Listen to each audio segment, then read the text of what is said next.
Narito na ang muling pagsingkaw ng binansagang Rapido sa radyo. Sa kanyang muling pagpalahaw ay mabusising hihimayin ang mga napapanahong usapin. Makikipagpanayam sa mga taong nasa likod at harap ng mga balita. Mas pinalawak, mas pinatindi, mas pinaanghang, mas pinatapang, mas mabalasik, ngunit balansyadong pagsuri ang inyong maririnig. Rapido Alan Season. Isinilang upang ipagtanggol ang kabutihan laban sa kasamaan. Rapido Alan Season. Walang puwang ang kabuktutan, kasinungalingan at pagkamal sa kaban ng bayan. Rapido Alan Season. Rapido Alan Season.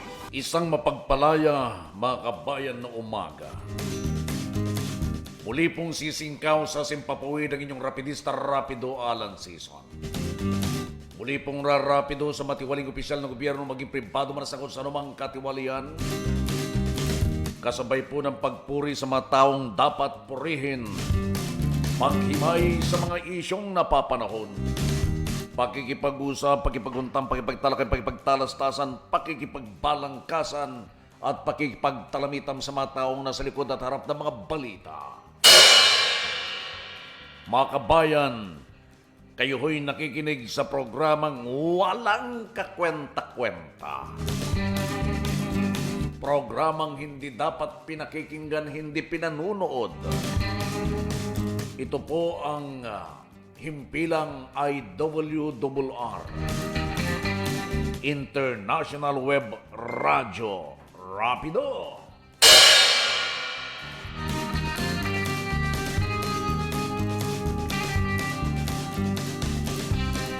Alam ho ninyo mga kabayan,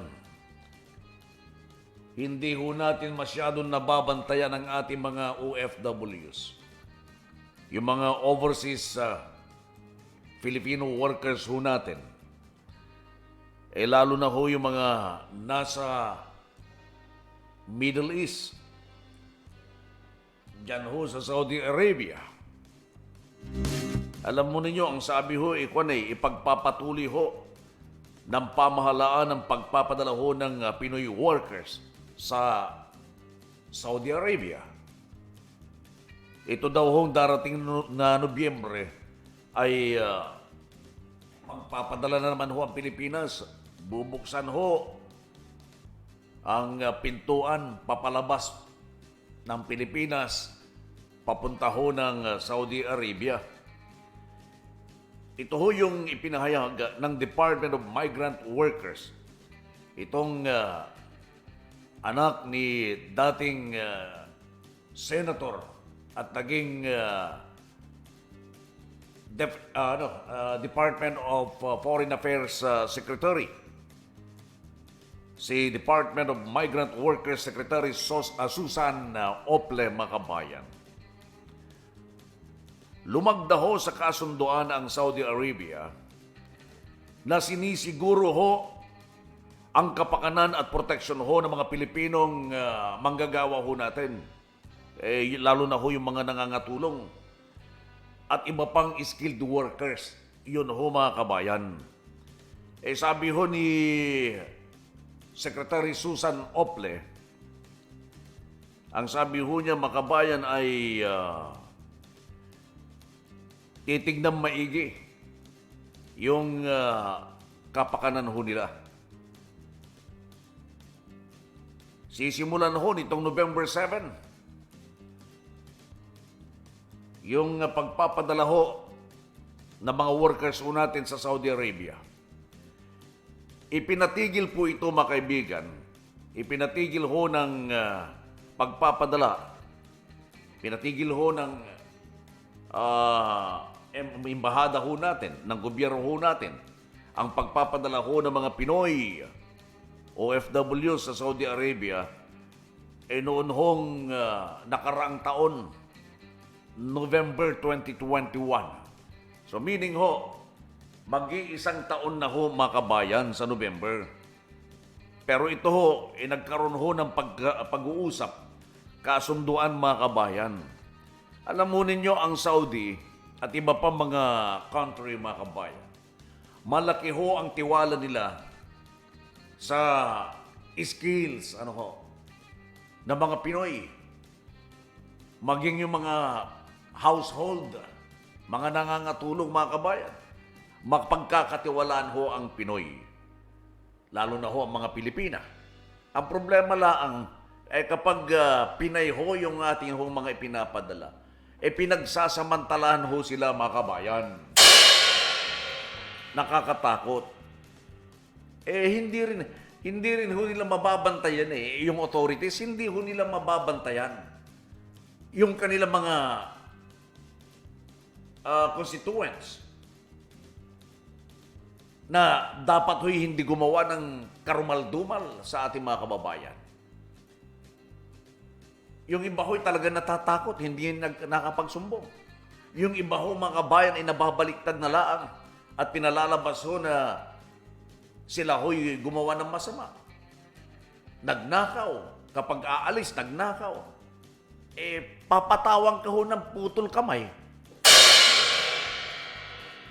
Depende ho sa bigat ho ng kasalanan o pagnanakaw. Mula sa putol daliri hanggang sa putol kamay. Kawawa ho yung ating mga kababayan na ipinapadala ho dyan, mga kaibigan. Noon ho, ang nagpatigil ho si Labor Secretary Silvestre Bello. Ang nagpatigil noong nakaraang taon. Panahon ho ni President Digong. Dahil ho sa yun hong pagmamalabis, mga kabayan, pang-abuso ho ng mga Saudi employers. Ilang beses ho yan na nagkaroon ho ng kasunduan, mga kaibigan, ng Pilipinas at ng Saudi Arabia noong mga nakalipas pang taon. Pero wala naman ho sumusunod ho sa batas, mga kabayan. Wala hong sumusunod sa napagkasunduan. So this time, ibig bang sabihin, gagawa na ho ng kaparaanan ng Saudi Arabia government na mabantayan sila? Meron ba ho kayong nabalitaan na nasampulan ho ng Saudi Arabia na yung employers ho nila ay ipinakulong, pinarusahan?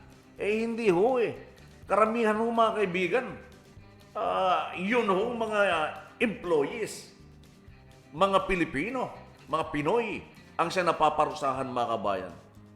Nasa kulungan. Ilan ho yung mga kababayan ho natin na nakakulong? Meron pa nga ho dyan, mga kaibigan yung naging mule, ginamit ho na pagpuslit ho ng droga na Pilipina, mga kabayan. Yun ho'y kaawa-awa ho. At sa, alam ko, nasa death row, mga kabayan. Nakapila ho yan. Patuloy ho yung pang-aabuso sa ating mga kababayan. Sa mga domestic helpers, ingat-ingat ho kayo. Talagang sorte-sortehan yan. Kapag kayo ho ay mag-abroad, hindi kayo nakakasiguro na makakatagpo kayo ng mabait na amo. Laging suntok sa buwan ho yan. Kapag na-hit ho ninyo, talagang mahusay, maayos na amo, swerte ho ninyo. May mga kababayan kasi ho tayo na nasortehan ho na ang natapat sa kanila na employer may katungkulan at mabait. Yung iba ho ay dinadala pa nga ho sa Amerika. Kapag napunta si amo doon sa Amerika, binibit-bit yung katulong ho nila. May mga ganun ho na maswerte ng mga kababayan ho natin. Kapag ng ibang bansa, turista din ho ang nangyayari doon sa Pinay na employee, mga kaibigan. Pero bibihira ho yan. Madalas ho yung mga Arabo, nandyan lang ho sa lugar ho nila, Saudi Arabia. Nangangamuhan din, nagtatrabaho din, mga kabayan. Kung wala sa gobyerno, nasa isang kumpanya. So si katulong, iniiwan ho, nakapadlak ho ang gate, nakapadlak ang bahay. Pag nagkasunog, di matutusta. Ganyan ho. Nangyari na nga ho noon, mga kaibigan, meron pa nga ho tumalon sa fourth floor doon wala nang grills sa bintana sa fourth floor. Tumalon. Yung mga nasa mababa, yun ho may grills. Kasi madali hong tumakas daw ho yung mga empleyado, yung mga workers. Ganyan ho ang nagiging sitwasyon ho dyan. Bukod sa kwan, sa hindi ho pinapasahod ng tama, minamaltrato at kung ano-ano pa ho na hindi ho makataong pagpapahirap, pagpapamalabis, mga kabayan ko. Pagmamalabis dito ho sa ating mga kababayan. Domestic helper ko, malit lang naman ho yung sweldo ho ng mga yan. Meron nga ho tayo na balitaan noon, plinansa. Pinaso ho ng sigarilyo. Ikinukulong sa kwarto, hindi ho pinapakain. Yung tira-tirahin nilang pagkain, yun lang hong ipapasok sa kwarto ho. Mapipilitan ho, nakakainin ho ng ating mga kababayan. Yun hong tira-tira ho nilang pagkain. Mabuti sana kung tira-tirang andun lang ho. Yung natira dun sa pinggan, hindi ho eh. Yung pinagkainan nila, yun ang ipapakain ho. Parang aso nga naman ho talaga. Ang matindi ho dyan, ay yung panggagahasa ho na ginagawa ho sa ating mga kababayan na Pinay. Tapos kalaunan, sila pa ho ang makakasuhan, mga kaibigan. Yan ho, dapat yung kasunduan na yan, mga kabayan ko, hindi ho malabag. Kung itong pagpasok ho ng November 7, mga kaibigan, at pinayagan na ho na po pwede na ho magpadala ang Pilipinas ng mga manggagawa na Pinay, Pinoy, may isa katuparan ho kung ano ho nasa Memorandum of Agreement sa pagitan ho ng Pilipinas at ng Saudi Arabia. Nag-ugat ho, mga kaibigan, yung pagsuspindi ho sa pagpapadala ho ng mga OFWs ho natin sa Saudi. Nung meron hong isang abusadong Saudi military general na inireklamo ho kay Bello. 16 mga kaibigan na OFWs na pinagmalabisan doon ho sa Saudi Arabia at hindi pinasweldo, mga kaibigan, sa loob ho ng 2 taon mula 2019 hanggang 2021. Yung general ho ay si General Ayid Tawa Al-Jilaid. Yun. Isang may impluwensya umano, mga kabayan, itong general na ito. Patuloy ho sa ginagawang pagmamaltrato ho sa kanila. Lahat ng gusto niyang gawin, magagawa ho niya. Isang general. Pag sinabi niya doon sa katulong niya, maghubad ka. Trip niya, maghuhubad ho yung katulong. Hindi po pwedeng sumunod. Hindi sumunod. Susunod ka. Pag sinabi niyang manilbihan ka sa akin na nakahubot-hubad, magsaserve ka ng pagkain niya, hubot-hubad ka. Mga ganun ho, mga kaibigan, ang dinanas ho nitong mga naging alalay, katulong, mga kaibigan, ni Saudi General Ayid Tawa Al-Jilaid. Kagaling ano. Yung bang gustong-gusto niya nakikita na hubot-hubad yung mga katulong niya.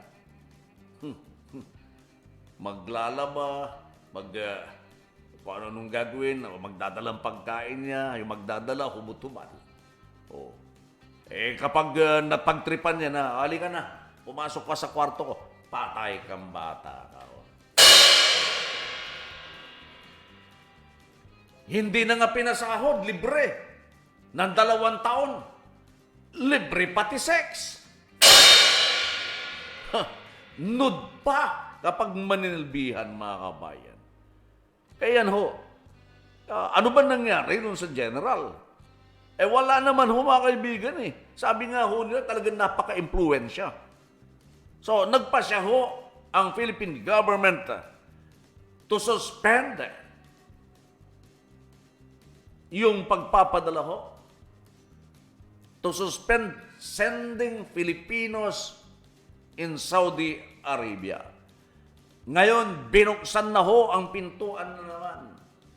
Papalabas ng Pilipinas, papasok ng Saudi Arabia.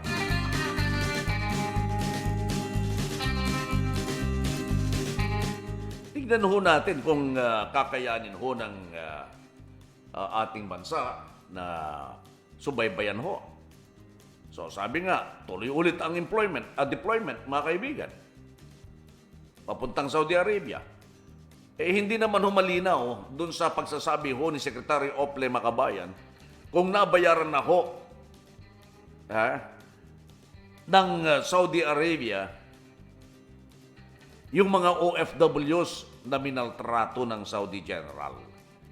Kahit na tayo, dapat meron ho tayong ambag doon. Ang OWA, dapat nag-ambag ho ron. Doon sa mga kwan ho natin, mga kababayan ho natin minaltrato, ang Philippine government. I do hope na tumanggap ho itong mga minaltrato. Nararapat lang ho mga kaibigan, naklaruhin ho ito, bago ho magpadala ng OFWs, kung sila ho ba ay binayaran ng Saudi Arabia, yun ho bang hindi nila nasweldo ng 2 taon ay ibinigay ho ba ng lamsam ng Saudi Arabia o hindi? Lilinawin ho dapat ho yan. Ayaan ho ninyo. Next time matawagan ho natin si Secretary Susan Ople para liwanagin ho ito. Kasi ho, dapat gaano kasigurado ho natutupad ho ang Saudi sa napagkasunduhang proteksyon para sa ating mga OFWs. Dapat ho dyan, i-blacklist ho natin ang Saudi Arabia. Hayaan na ho natin. Biro mo, skilled workers, karamihan ho Pilipino mga kabayan, marami ho tayo niyan. Kaya nga ho tayo dumami ng skilled workers because of TESDA. Yung mga natuto na mag-welding, natuto na sa handicraft, mga kaibigan, natuto ng driving ng mga heavy equipment, mechanics, kung ano yan? Ginastusan ho ng gobyerno yung mga yan, mga kaibigan. At yun ho yung hinahanap. Plus, yung mga meron hong knowledge sa erecting buildings, like architects, engineers, mga kaibigan. Sufficient ho tayo na mga ganong kababayan. Sa kanila ho, wala ho yan. Iilan na ho. At kakaiba ho ang Pilipino pagdating ho sa trabaho, mga kabayan. Tapos sila pa ho nagiging biktima. Napakasaklap naman ho, mga kaibigan. Mas pinaanghang, mas pinatapang, rapido, Alan Siso.